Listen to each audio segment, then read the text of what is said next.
নমস্কাৰ বন্ধুসকল, আশা কৰোঁ সকলো ভালে আছে। আজি আমি জাতীয় সংহতিৰ পৰা বাছি অতি গুৰুত্বপূৰ্ণ 20টা প্ৰশ্ন আৰু তাৰ উত্তৰ লৈ আহিছোঁ। আশা কৰোঁ প্ৰশ্ন উত্তৰকেইটাই আপোনাক সহায় কৰিব। ভিডিঅ'টো প্ৰথমৰ পৰা শেষলৈকে কোনো ধৰণৰ স্কিপ নকৰাকৈ চাওক আৰু প্ৰশ্ন উত্তৰকেইটা মনত ৰাখিবলৈ যত্ন কৰক। আমাৰ এটা টেলিগ্ৰাম গ্ৰুপ আছে, নাম হ'ল এক্সাম প্ৰিপেৰেশ্যন অসমীয়াত। আপুনি যদি জইন হ'ব খোজে তেতিয়াহ'লে ডেছক্ৰিপশ্যনত দিয়া লিংকত গৈ আপুনি এক্সাম প্ৰিপেৰেশ্যন অসমীয়া টেলিগ্ৰাম গ্ৰুপটোত জইন হ'ব পাৰিব। আজিৰ প্ৰথমটো প্ৰশ্ন হ'ল 1961 চনৰ কংগ্ৰেছ অধিৱেশনৰ সিদ্ধান্ত অনুসৰি গঠন কৰা জাতীয় সংহতি সমিতিখনৰ নেতৃত্ব কোনে দিছিল? শুদ্ধ উত্তৰ জৱাহৰলাল নেহৰুৱে দিছিল। পৰৱৰ্তী প্ৰশ্ন, জাতীয় সংহতি পৰিষদ কেতিয়া গঠন কৰা হৈছিল? শুদ্ধ উত্তৰ 1961 চনৰ ছেপ্টেম্বৰ মাহত গঠন কৰা হৈছিল। পৰৱৰ্তী প্ৰশ্ন, 1968 চনৰ জাতীয় সংহতি পৰিষদৰ সদস্যৰ সংখ্যা কিমান আছিল? শুদ্ধ উত্তৰ 55 জন আছিল।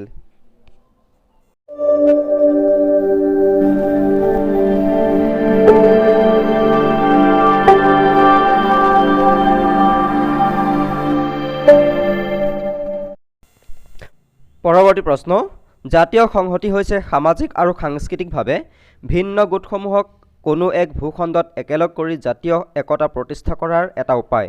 এই কথাষাৰ কোনে কৈছিল? শুদ্ধ উত্তৰ হ'ল ৱেনাৰে কৈছিল। কথাষাৰ ৱেনাৰে কৈছিল। পৰৱৰ্তী প্ৰশ্ন, ভাৰতৰ সংবিধানে কিমানটা ভাষাক স্বীকৃতি দিছে? শুদ্ধ উত্তৰ 22টা ভাষাক স্বীকৃতি দিছে।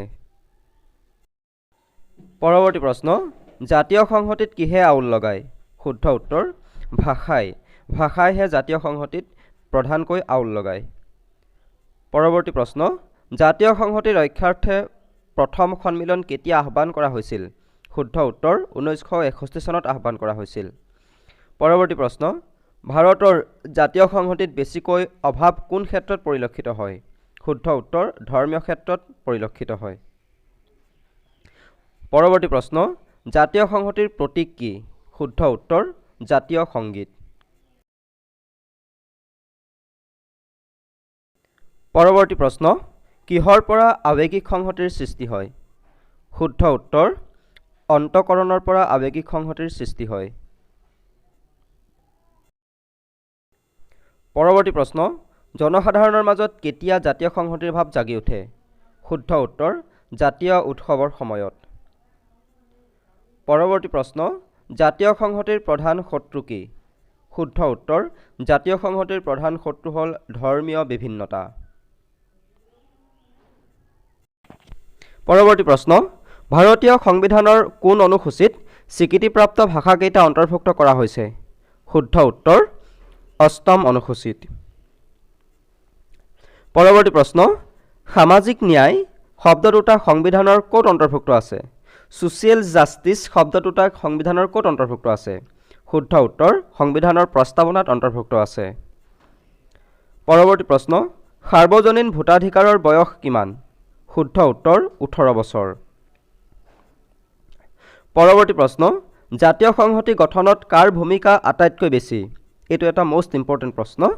ইয়াৰ শুদ্ধ উত্তৰ হ'ল শিক্ষাৰ, এডুকেশ্যনৰ। 17 নম্বৰ প্ৰশ্ন, ভাৰতৰ সংবিধান সংশোধনী পদ্ধতি কি ধৰণৰ? আমি সকলোৱে জানো ইয়াৰ উত্তৰ হ'ল নমনীয় আৰু কঠিনৰ সংমিশ্ৰণৰ। পৰৱৰ্তী প্ৰশ্ন, সংবিধানৰ কোন অনুসূচীত 3খন অনুসূচী আছে? শুদ্ধ উত্তৰ 7ম অনুসূচীত 3খন অনুসূচী আছে। 19 নম্বৰ প্ৰশ্ন, কেন্দ্ৰ আৰু ৰাজ্যৰ বিত্তীয় সম্পৰ্ক কোনে নিৰ্ধাৰণ কৰে? শুদ্ধ উত্তৰ বিত্ত আয়োগে নিৰ্ধাৰণ কৰে। পৰৱৰ্তী প্ৰশ্ন, জম্মু আৰু কাশ্মীৰৰ সংবিধানখন কেতিয়া কাৰ্যকৰী কৰা হৈছিল? শুদ্ধ উত্তৰ 1957 চনত কাৰ্যকৰী কৰা হৈছিল। পৰৱৰ্তী প্ৰশ্ন, জম্মু আৰু কাশ্মীৰৰ সংবিধানখন কেতিয়া বাতিল কৰা হৈছিল? শুদ্ধ উত্তৰ 2019 চনত ইয়াক বাতিল কৰা হৈছিল। পৰৱৰ্তী প্ৰশ্ন, সৰ্বভাৰতীয় সেৱা কোনে সৃষ্টি কৰে? শুদ্ধ উত্তৰ ৰাজ্যসভাই সৃষ্টি কৰে। পৰৱৰ্তী প্ৰশ্ন, কোনে ৰাজ্য এখনৰ পৰিসীমা পৰিৱৰ্তন কৰিব পাৰে? কোনে ৰাজ্য এখনৰ সীমা চাৰিসীমা পৰিৱৰ্তন কৰিব পাৰে? শুদ্ধ উত্তৰ সংসদে পাৰে। পৰৱৰ্তী প্ৰশ্ন, ভাৰতীয় সংবিধানৰ কোনটো খণ্ড জম্মু আৰু কাশ্মীৰত প্ৰযোজ্য হোৱা নাছিল? শুদ্ধ উত্তৰ সংবিধানৰ ৪ৰ্থ খণ্ড। পৰৱৰ্তী প্ৰশ্ন, ৰাজ্যিক সূচীত আইন প্ৰণয়ন কৰিব লাগিলে কোনে প্ৰস্তাৱ ল'ব পাৰে? শুদ্ধ উত্তৰ ৰাজ্যসভাই ল'ব পাৰে। সকলো ধৰণৰ প্ৰতিযোগিতামূলক পৰীক্ষাত আপোনাক সহায় কৰাৰ উদ্দেশ্যেই আমাৰ এই ইউটিউব চেনেল এক্সাম প্ৰিপেৰেশ্যন অসমীয়াত খোলা হৈছে। আপুনি ছাবস্ক্ৰাইব কৰক, আপোনাৰ সহায় হ'ব। ধন্যবাদ।